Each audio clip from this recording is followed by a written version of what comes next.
YouTube, how the duck you doing? Duck Films here. What I got for you today is a video talking about and giving you a guide for Delta Force Hawk Ops Havoc Warfare. And quickly before the video starts, I want to ask if you're new here and haven't already to do me a huge favor and hit that like and subscribe button, as it greatly helps me out, as we are pushing for 5,000 subscribers. And if you want to catch me live, make sure to check out my Twitch. And at some point in this video, I'll have a key randomly hidden. Let me know if you find it. So kicking things off, we're going to be having our loadouts. You get 5 different loadouts, and you're going to have your operators. Now, there's 2 assault operators currently in the game, 1 medic, 1 support, and 2 recon. Now when it comes to the assault class, you're going to have 4 different abilities, pieces of equipment or gadgets, whatever you want to call them. The first one being the overdrive mode. So what it exactly does is it increases your speed, and upon knocking down enemies, it both restores HP and increases the duration. Now the overdrive ability is best used when you're trying to pull off a flank, surrounded by a whole bunch of enemies, and much more. Now the next item on the list for the assault class is the triple blaster. It shoots 3 high explosive grenades, and it can also stick onto vehicles. Now just like most games when it comes to using grenades, it's best to often use it in a choke or some type of short corridor to get the maximum amount of damage out.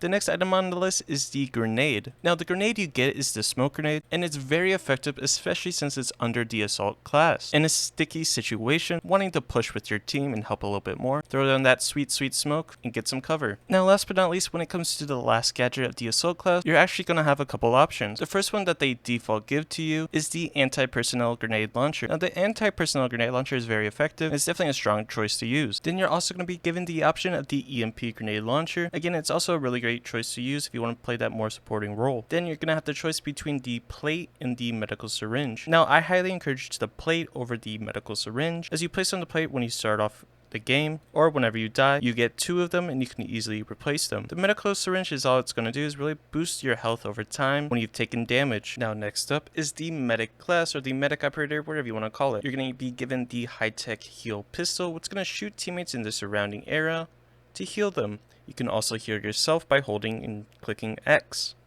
Then you're going to be giving the smokescreen ability, and this ability is essentially you throw it out, then you can control however you want it to make a smokescreen go in a certain pattern. Then you have the high-tech smoke grenade that when tossed you can shoot with your pistol, and it turns into a healing AoE. Passive, it's going to be a quicker revive than that of the other classes. Both my gameplay with using the medic and the support class, they both got corrupted, and I'm trying to get this video out as soon as possible for you. That's why there's not really gameplay with it. Next up is the support or heavy class. Now basically the first ability or the special gadget is going to be a sonic paralysis. You send it out and it hits an enemy, and it basically acts if the enemy is stunned, reducing the rate of fire of the enemy's weapon and making it really blurry for the enemy to see. So in theory, again, a stun. Next up is the sonic trap. Think of it as any other type of trap. You run over it, it sets off. Basically, if an enemy steps over it, it would trigger it and slow them down. Now it does do a little bit of damage, so be wary. Now last but certainly not least is the recon character. Think of it in a way as Valorant's Sova or even Hanzo from Overwatch. You get a revealing arrow that you can shoot. Typically you want to shoot it up and across the point. This will help you maximize your spottage. Then you're going to be given a couple of shock darts, a high impact frag grenade, the choice between a spawn beacon and a laser designator, and with an insane passive that you damage an enemy, do a little bit of damage, it will end up revealing them through walls. Now that you got a general understanding of how the operators actually work in Delta Force, let's talk about how the game mode actually plays. So in the game mode, for the Havoc Warfare, there's going to be both attack and a defending side. To best relate this system, think of it as Breakthrough from Battlefield. So starting off on both maps, you can have 2 places to spawn. Now keep something in mind, is that when you spawn as an attacker, you have 300 tickets. Now tickets is what keeps you in the game. You can be starting off with 300 tickets, and each time you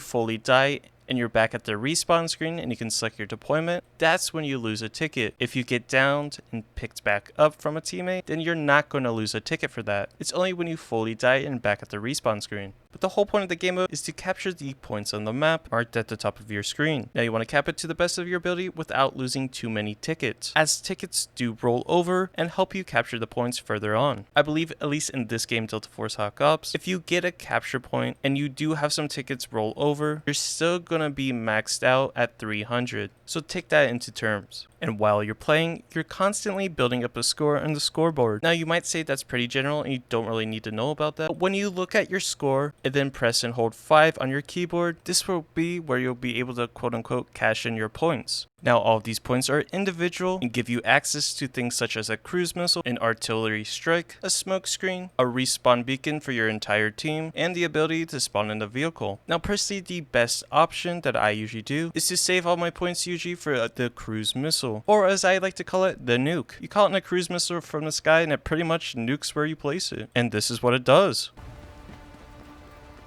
Artillery cover coming. Get ready to engage.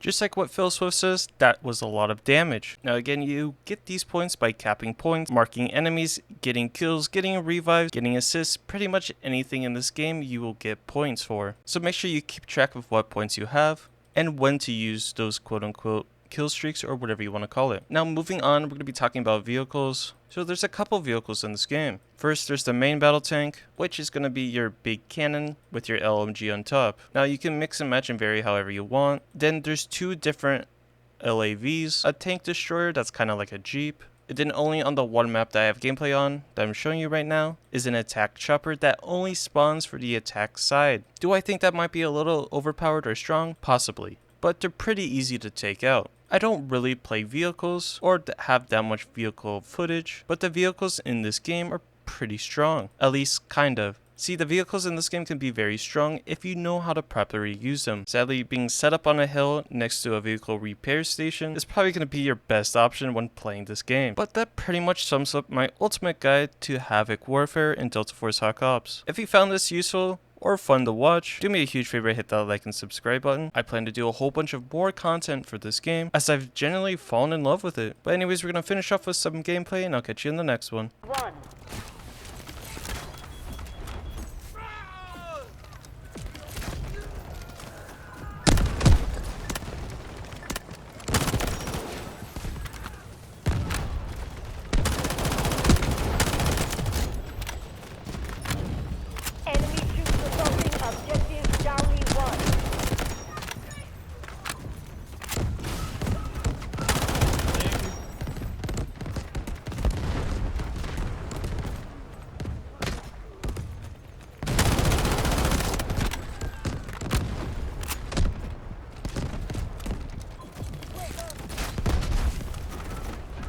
I need ammo, bro.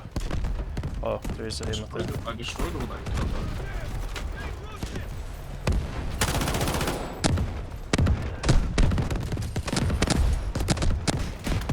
Jesus Christ, that hell, dude. That helicopter. It's so fucking loud. My ears!